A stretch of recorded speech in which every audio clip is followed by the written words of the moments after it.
Hi, I'm Robert Osborne, and welcome. Nice to have you with us. We're going coast to coast on Thursdays this month on TCM, showing double features of movies with a similar theme and either set in New York or Los Angeles.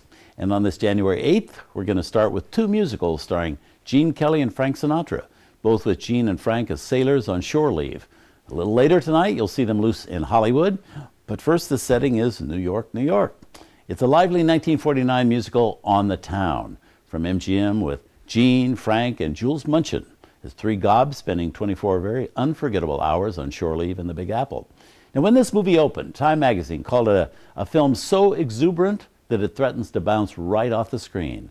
And some of that exuberance came from the fact that it was the first time Gene Kelly and his good friend Stanley Donen had been given a movie to jointly direct and choreograph, something the two of them had wanted to do for a long, long time. So they were like kids in a candy store. For teammates on screen, they picked Ann Miller, fresh off her giant success with Fred Astaire in the musical Easter Parade, and also Vera Ellen, who had just done a sensational job dancing with Gene Kelly in the movie Words and Music. And also there's Betty Garrett from the Broadway stage, where she'd become a star in a show called Call Me Mister. And someone else to keep an eye out for in this movie is wonderful Alice Pierce, who plays Betty Garrett's roommate, Lucy Schmealer. Alice plays a role that she had done in the original Broadway production of On the Town. She's the only one from the cast of that musical by Leonard Bernstein, Betty Comden, and Adolph Green, who is also in the film.